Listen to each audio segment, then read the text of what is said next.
हम आपको बताने वाले हैं जिस प्रकार से अभी हाल ही में जो चुनाव आयोग ने 5 राज्यों की जो घोषणा की थी, जो तारीखों की घोषणा की थी, जिन चरणों का घोषणा की गई थी, उन चरणों में सबसे अहम चुनाव जो है विधानसभा का चुनाव, असेंबली का चुनाव, वो पश्चिम बंगाल का है। पश्चिम बंगाल में पूर्णतः पूरा देश नज़र लगाए हुए है।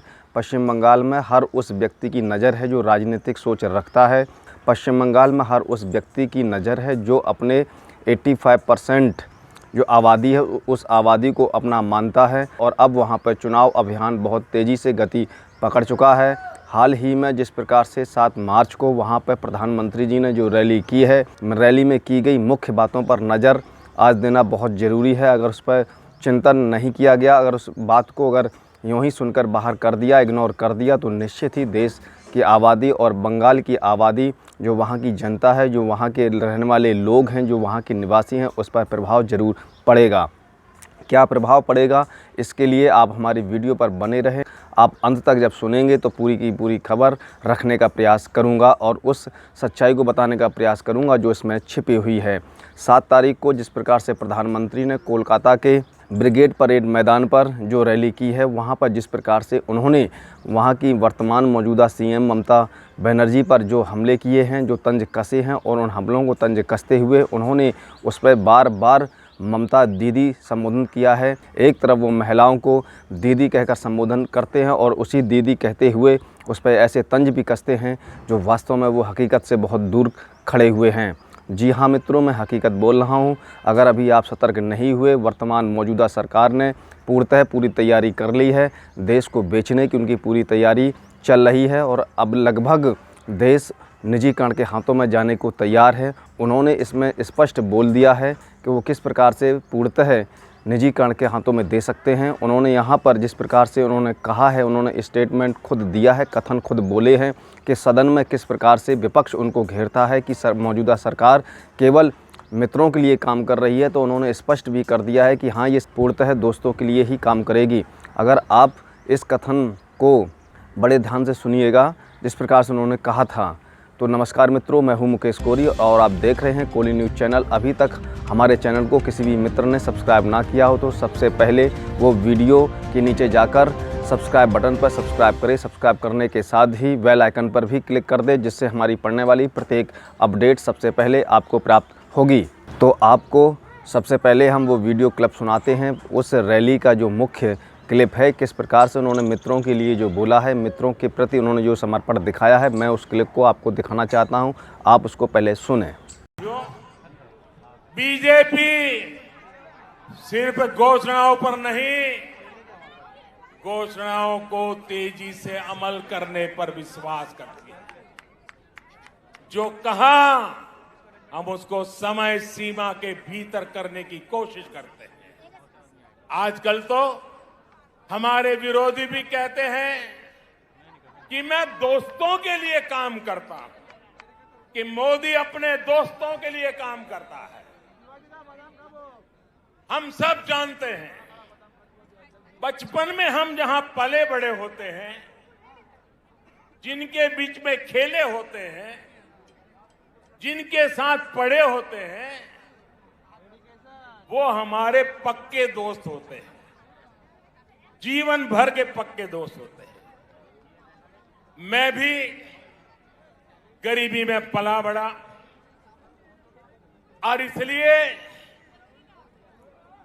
उनका दुख दर्द क्या है, चाहे वो हिंदुस्तान के किसी भी कोने में क्यों न हो, क्योंकि वो मेरे दोस्त हैं, मैं उससे भली भांति अनुभव कर सकता हूं। मुझे इसके लिए किताब नहीं पढ़नी पड़ती है, न कोई वीडियो देखना पड़ता है, न कोई तस्वीर देखनी पड़ती है, क्योंकि मैं इसे अनुभव करता हूं। और इसलिए मैं दोस्तों के लिए काम करता हूं और मैं दोस्तों के लिए ही काम करूंगा। इन लोगों को जरा दिक्कत होने लगती है, उनको परेशानी हो रही है। आपने सुना किस प्रकार से हमारे देश के मुखिया, हमारे देश के पीएम किस प्रकार से स्पष्ट स्थिति में उन्होंने मित्रों की जो परिभाषा दी है और उन्होंने स्पष्ट कहा है कि ये सरकार मित्रों के लिए ही काम करेगी, दोस्तों के लिए काम करेगी। तो अब इस पे समझ लेते हैं। जिस प्रकार से प्रधानमंत्री जी ने रैली पर जो बोला है, जो ममता सरकार पर जो हमले किए हैं, उन्होंने मुख्यमंत्री को दीदी कहते हुए कहा है कि दीदी ने पश्चिम बंगाल को 10 साल में लोकतंत्र से लूटतंत्र में बदल दिया है।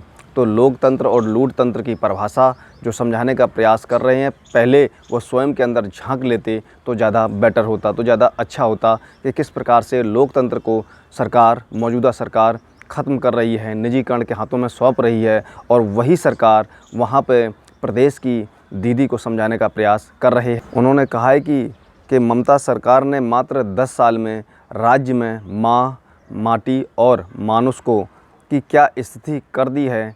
इस प्रकार से सबसे पहले हम एक बात और कहना चाहेंगे मौजूदा सरकार की तरफ, हम उनको बताना चाहेंगे कि अगर आप राज्य सरकार की बात करते हैं तो 6 साल में केंद्र सरकार ने इस देश को क्या दिया है, पहले उस पर भी चर्चा कर लेनी चाहिए थी। जिस प्रकार से अगर बिहार के चुनाव पर ध्यान दिया जाए, बिहार के चुनाव में किस प्रकार से आपने देखा, पूरे देश ने देखा, सबने महसूस किया, जो वहाँ की जो आज विपक्ष की सरकार है वो किस प्रकार से सत्ता में आने से हटाई गई। इन्होंने जिस प्रकार से सीधे सीधे दोस्त के लिए काम करने का जो इशारा किया है, इस इशारे पर देश को समझ जाना चाहिए। इस इशारे पर 85% आबादी को सतर्क हो जाना चाहिए।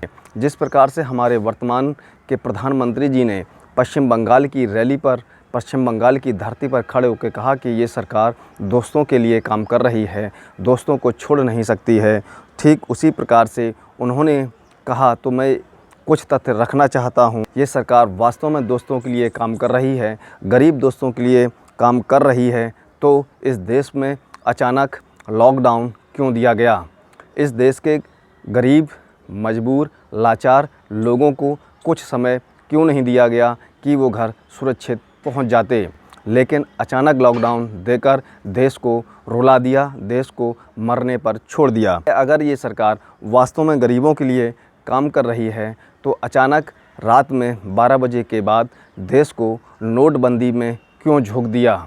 इस नोटबंदी से देश फूट फूट कर रोया और मरा था। अगर वास्तव में ये सरकार गरीबों के लिए काम कर रही है तो हमेशा ये सरकार अपने मंच के माध्यम से धर्म को बढ़ाने की बात क्यों करती है? धर्म के आधार पर समाज को बांटने की बात क्यों करती है? अगर ये वास्तव में गरीबों के दोस्त हैं तो इन्होंने अभी तक करोड़ों रोज़गार जो देने का वादा किया था, उन करोड़ों रोज़गारों को ना देकर उनको डकार के खा गए। तो अगर ये वास्तव में गरीबों के दोस्त हैं तो जम्मू हमले में जो हमारे देश के निर्दोष सिपाही, निर्दोष सैनिक शहीद हुए थे, उनकी आज तक सीबीआई से जांच क्यों नहीं की जा रही, जबकि पूरा देश वो जांच की मांग करता है? अगर ये वास्तव में गरीबों के दोस्त हैं तो पब्लिक सेक्टर को ये निजीकरण सेक्टर में क्यों बदल रहे हैं? क्या ये केवल दोस्तों के लिए हो रहा है जो अमीर हैं? अगर आप वास्तव में गरीबों के दोस्त हैं तो आरक्षण को मजबूती देने के बजाय उसको ख़त्म करने का काम क्यों कर रही है सरकार? अगर ये वास्तव में गरीबों की दोस्त है, गरीबों के मसीहा हैं, तो 8 करोड़ व्यापारी क्यों सरकार के खिलाफ़ आंदोलन कर रहे हैं? अगर ये वास्तव में इस देश के गरीब लोगों की सरकार है, इस देश के गरीबों के लिए काम कर रही है, तो देश में जो आपने स्वयं कभी कहा था कि इस देश में 50 और 60 के बीच में पेट्रोल और डीजल की कीमत होनी चाहिए, आज वही कीमतें 100 रुपये के पार निकल चुकी हैं। अगर आप वास्तव में गरीबों के दोस्त हैं तो इस देश में एलपीजी की इतनी घरेलू गैसों के दाम क्यों बढ़ाए जा रहे हैं? अगर आप वास्तव में दोस्त हैं तो आपकी सरकार में, आपके राज्य में, पूरे देश में और जिस जिस राज्य में आपकी सरकार है वहाँ पर माँ और बेटी सुरक्षित क्यों नहीं हैं? उन्हें असुरक्षा क्यों महसूस हो रही है? अगर आप वास्तव में गरीबों के दोस्त हैं तो देश का किसान कृषि बिल के लेकर विरोध प्रदर्शन क्यों कर रहा है? कि जिस प्रकार से 2003 के पहले जो पब्लिक सेक्टर को सरकारें मजबूत करती थीं, 2003 के बाद पब्लिक सेक्टर को निजी सेक्टर में मौजूदा सरकार 2014 से लेकर अब तक इन्होंने पब्लिक सेक्टर को किस प्रकार से निजीकरण में ले जाने का प्रयास किया है, पब्लिक सेक्टर को एक तरीके से ख़त्म करके देश को बेचने का पूरा प्रबंध कर लिया है। 2003 में पब्लिक सेक्टर में 32,62,000 कर्मचारी काम किया करते थे, लेकिन वर्तमान की मौजूदा सरकार 2020 में इन पब्लिक सेक्टर्स में मात्र 15,40,000 ही कर्मचारी रह गए हैं। आखिर ऐसा क्यों? एक नज़र और जब पब्लिक सेक्टर की बात ही कर रही है तो इस पर भी चर्चा होनी ज़रूरी है। देश के अंदर 23 पब्लिक सेक्टर हैं जो सरकार के लिए काम करते हैं, देश की जनता के भले के लिए काम करते हैं, और इनमें वर्तमान के समय में 33,269 कर्मचारी ड्यूटी कर रहे हैं।